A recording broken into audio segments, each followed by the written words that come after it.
ஆண்டவராகிய இயேசு கிறிஸ்துவிடமிருந்து உங்கள் அனைவருக்கும் கிருபையும் சமாதானமும் உண்டாயிருப்பதாக. இந்த மகிழ்ச்சியான ஜூலை மாதத்தின் 9ஆம் நாளாகிய இந்த புதன்கிழமையின் காலை வேளையிலே உங்களை சந்திப்பதில் மிகுந்த மகிழ்ச்சி அடைகிறோம். இந்த காலை நேர இறை தியானத்தை நம்ம ஆரம்பிக்கலாம். நமது ஆரம்பம் பிதா, குமாரன், பரிசுத்த ஆவியின் நாமத்தில் உள்ளது. ஆமென். ஜெபம் செய்வோம். மகா இரக்கமும் கிருபையும் நிறைந்த எங்கள் அன்பின் பரலோக பிதாவே, இந்த மகிழ்ச்சியும் ஆசீர்வாதமும் நிறைந்த ஆண்டவரே, காலை வேளைக்காக நன்றி செலுத்துகிறோம்.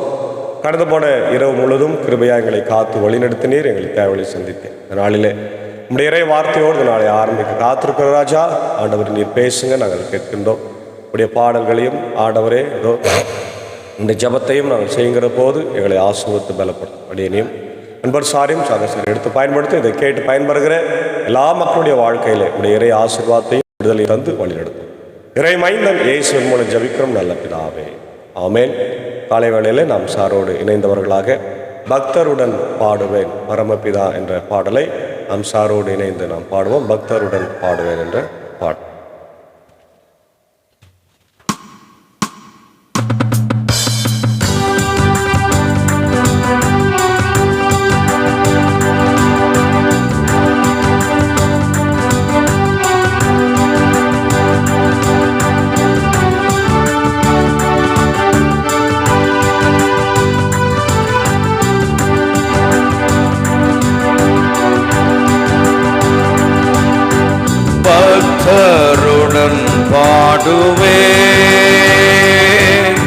பக்தருடன் பாடுவேன் பரம சபை மூக்கர் குழாம் கூடுவேன். ஏன் பக்தருடன் பாடுவேன் அன்பாலனை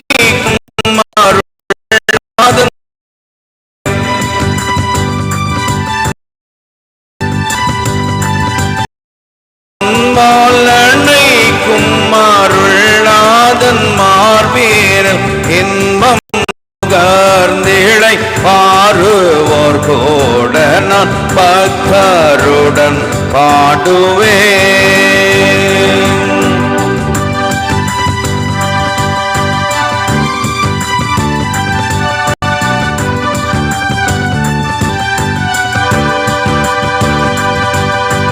அன்பு அழியாதல்லோ அவ்வண்ணமே அன்பரின் நின்பர்களும்.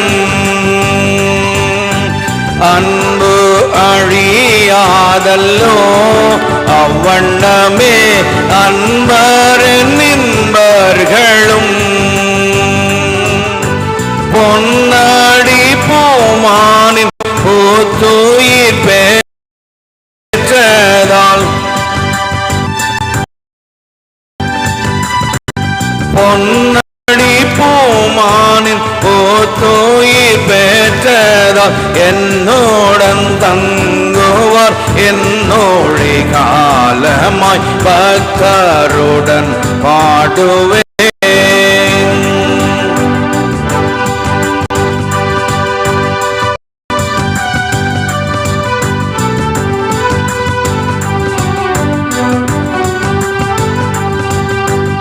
இகமும் வரமும் ஒன்றே இவ்வடியார்க்கு அகமும் ஆண்டவன் அடியே.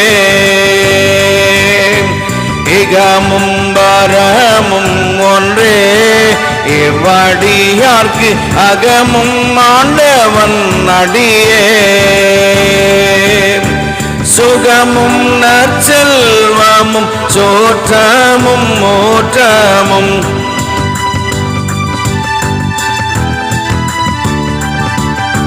சுகமும் நற்செல்வமும் சோற்றமும் மோற்றமும் இகலில் ரட்சகர் இன்ப பொற்பாதமே பக்தருடன் பாடுவேன் பரம சபை மூக்கர் குழாம் கூடுவேன். ஏன் பக்தருடன் பாடுவேன்.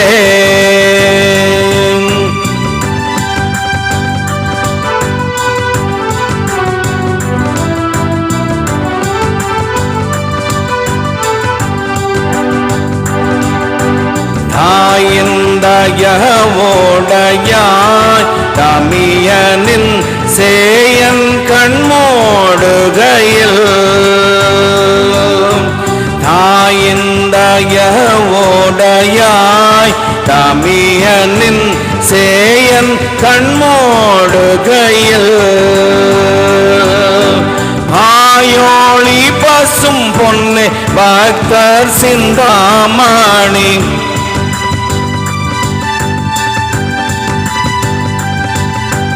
ஆயோளி பசும் பொன்னு பக்தர் சிந்தாமணி ஓயா திரு பாத தரிசனம் தந்தருள் பக்தருடன் பாடுவேன் பக்தருடன் பாடுவேன் பரமசபை மூக்கர் குழாம் கூடுவேன் பக்தருடன் பாடுவேன்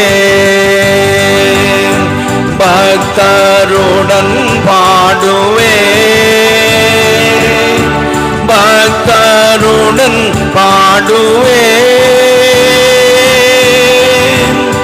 பக்தருடன் பாடுவேன்.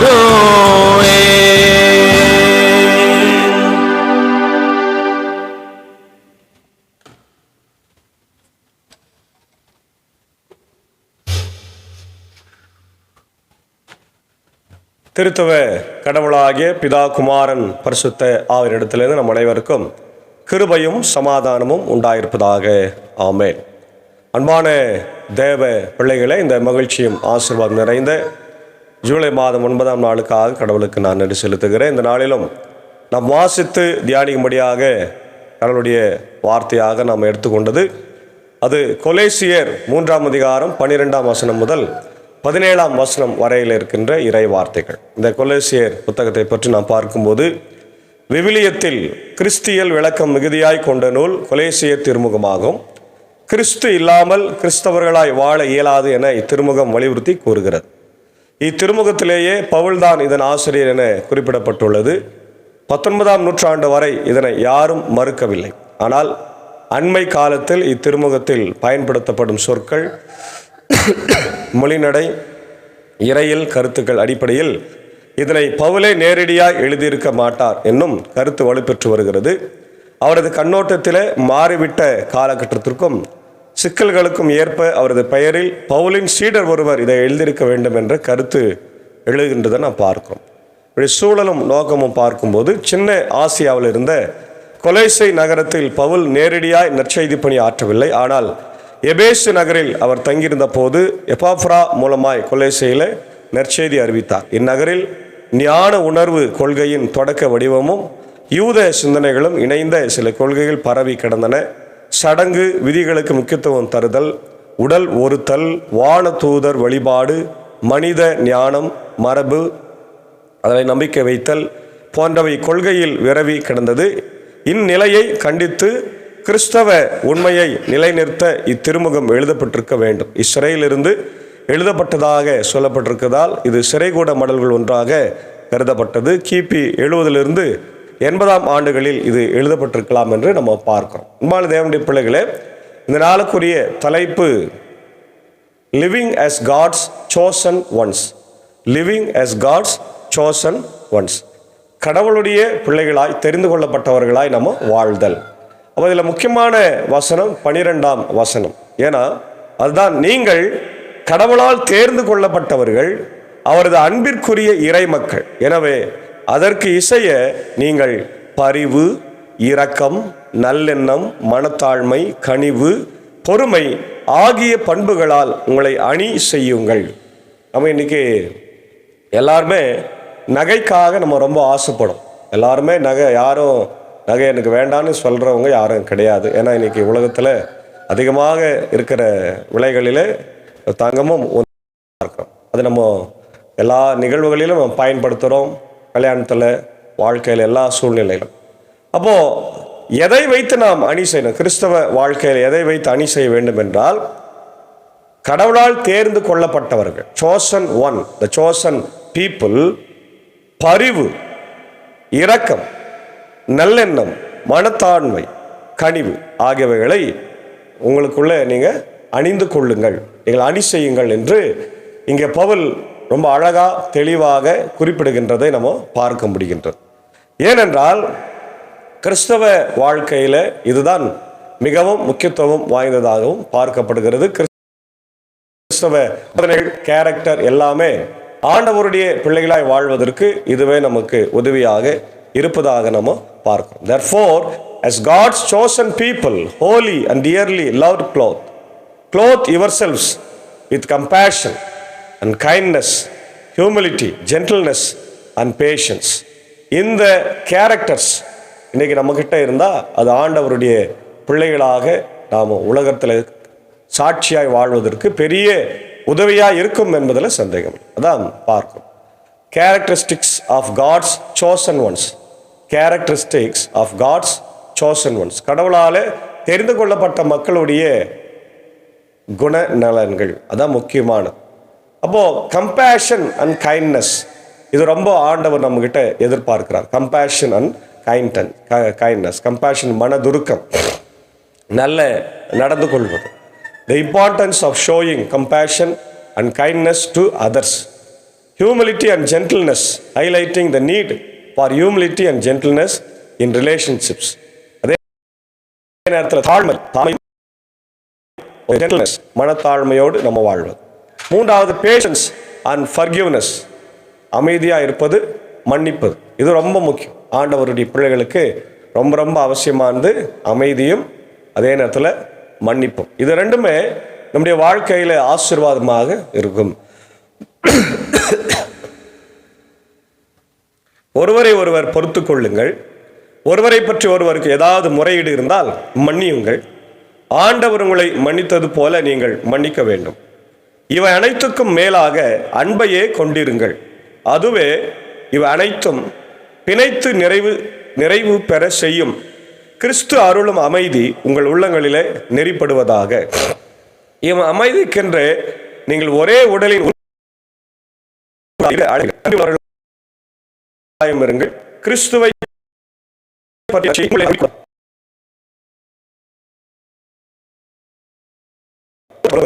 திருப்பாடல்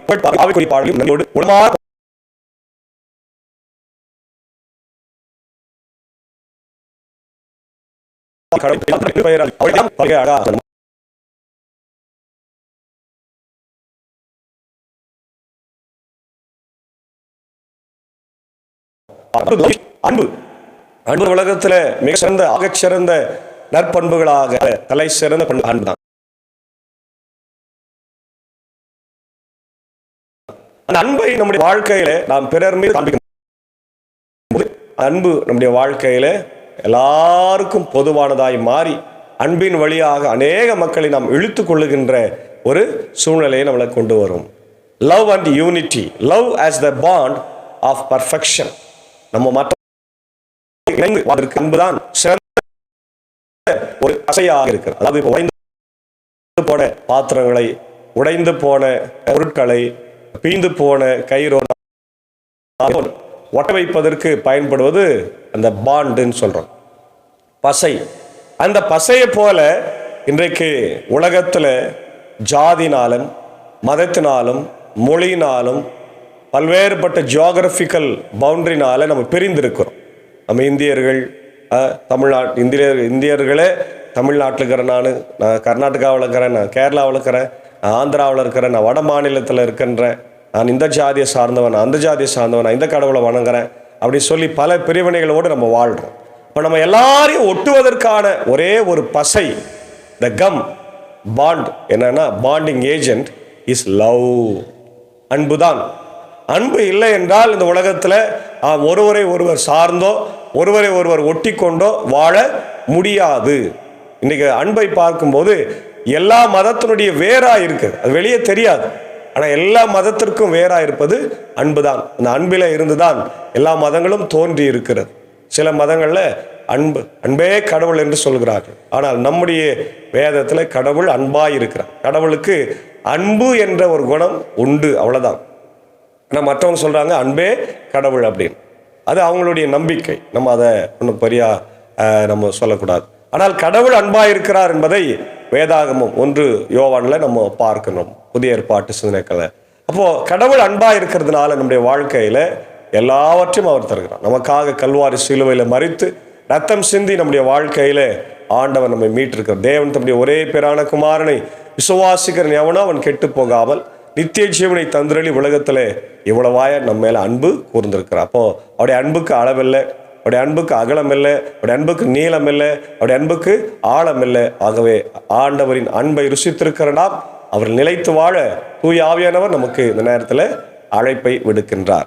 love as the bond of perfection, the importance of love in binding relationships together. ஒவ்வொருவரோடு நாம் இணைந்து வாழ்வதற்கு இந்த அன்பு நமக்கு ஒரு பாண்டாக உதவி செய்கின்றது. அதான் நம்ம பார்க்கணும். Unity in the body of Christ, the need of the unity among believers. நம்ம ஆண்டவருடைய சரீரமாய் பிள்ளைகளாக இருக்கிறதுனால நமக்குள்ள யூனிட்டியாக இருக்கணும். இதுதான் இன்றைக்கு தேவைகள், விசுவாசிகளினுடைய தேவைகளாக இது இருப்பது உணரப்பட்டிருக்கிறது என்பதை நம்ம பவுலடிகளார் தெளிவுபடுத்துகின்றதை நம்ம பார்ப்போ. விசுவாசிகளுக்குள்ள சரி, ஆயர்களுக்கு சபையாருக்கு சரி, ஒவ்வொரு குடும்பத்திலேயும் சரி, கணவன் மனைவி பிள்ளைகள் எல்லாருமே இன்னைக்கு ஒற்றுமையாக வாழணும், அமைதியாக வாழணும், சமாதானமாக வாழணும்னா ஒரே ஒன்று, அன்பு என்கின்ற தாரக மந்திரம், அன்பு என்ற அந்த பாண்டிங் ஏஜென்ட் இருந்தாவே நம்ம இந்த உலகத்தில் அமைதியும் சமாதானமும் வாழ முடியும் என்பதில் எந்த சந்தேகமும் இல்லை. 4வது, the peace of Christ and thankfulness. இயேசு ஆண்டவருடைய கிறிஸ்துவனுடைய சமாதானம், நாம் அவருக்கு நன்றி சொல்ல கடமைப்பட்டிருக்கிறோம். இது ரெண்டுமே நம்முடைய வாழ்க்கையில் இருக்கிறது. அவருடைய எல்லா புத்திக்கும் மேலான தெய்வீக சமாதானத்தை நமக்கு தருகிறார்.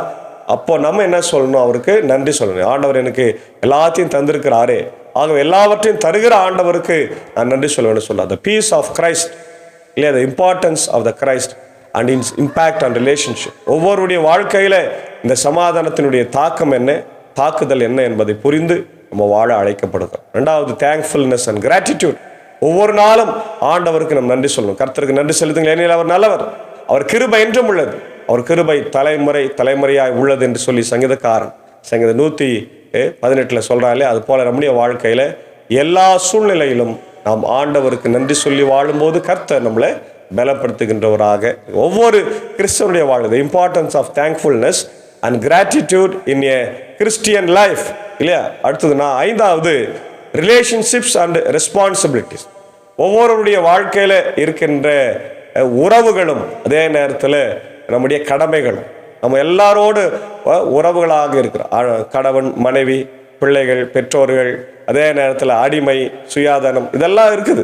இதெல்லாரோடு நம்ம இணைந்து வாழணும் அப்படின்னா அன்பு என்கின்ற இந்த பாண்டிங் ஏஜென்ட் இருந்தால் நம்ம நிச்சயமாக வாழ முடியும். அப்போ இதுக்கு முக்கியமான சிந்தனைகள் என்னன்னா, Christian character, we are chosen one, love and relationships, அதே போல ரெஸ்பான்சிபிலிட்டிஸ் அண்ட் ஹை ரோல்ஸ். இதை நம்முடைய வாழ்க்கையில் நம்ம கண்டிப்பாக கடைப்பிடிக்கணும் இல்லை. The characteristics of God's chosen ones and importance of living a life marked by compassion, kindness, humility, gentleness, patience, love and thankfulness. இவையெல்லாம் நம்முடைய வாழ்க்கையில் இருந்துச்சுன்னா நம்ம நிச்சயமாக ஆண்டவருடைய பிள்ளைகளாய் வாழ்வோம் என்பதில் சந்தேகம் இல்லை. சில உதாரணங்கள் நாம் பார்க்கும்போது எபேசியர் 4ஆம் அதிகாரம் 32ஆம் வசனத்தில் நம்ம பார்க்கும்போது இதே போல அன்பை குறித்து பவுலடிகளார் எபேசியர் நிருபத்தில் நமக்கு சொல்லிக் கொடுக்கிறத நம்ம பார்க்கிறோம். 1 பேதுரு 3:1-7 கணவன் மனைவிக்குள் அன்பு, அதே போல பெற்றோர் பிள்ளைகளுக்குள்ள அன்பை பற்றி பேதுரு பேசுகிறத பார்க்கிறோம். மத்தேயு 22ஆம் அதிகாரம் 37-40 பார்க்கிறோம். இயேசு அன்பை பற்றி பேசும், மற்றவங்களோடு நம்ம கொண்டுள்ள அன்பு இல்லையா, நெய்பரிங் லவ் என்று நம்ம பார்க்கிறோம். பழைய ஏற்பாட்டில் லேவியராகமம் 19:18 பார்க்கிறோம், ஒருவரை ஒருவர் நேசிக்க வேண்டும். நீதிமொழிகள் 22:6 பார்க்கிறோம், importance of the training of the children, ஒவ்வொரு குழந்தையை எப்படி அன்பில் வளர்க்க வேண்டும் என்று. அதே போல் கலாத்தியர் 3:28 கிறிஸ்துக்குள்ள நம்ம எல்லாரும் ஒரே சரீரமாக இருக்கிறோம். 1 கொரிந்தியர் 3:14-7 1 கொரிந்தியர் 13 அன்பின் சங்கீதம் என்று அழைக்கப்படுகிறது. அந்த அன்பின் சங்கீதத்தை படிக்கும்போது நம்முடைய வாழ்க்கையில் அன்புக்குரிய முக்கியத்துவத்தை நம்ம அறிந்து கொள்ளுகிறோம். பிலிப்பியர் 2:3-8 த இம்பார்ட்டன்ஸ் ஆஃப் ஹியூமிலிட்டி. இயேசு ஆண்டவர் நமக்குள்ள இருக்கிற போது அவர் எவ்வளோ தாழ்மையாக அந்த மனிதனாக இந்த உலகத்தில் வாழ்ந்தார், மனிதனாக அவர் வாழும்போது.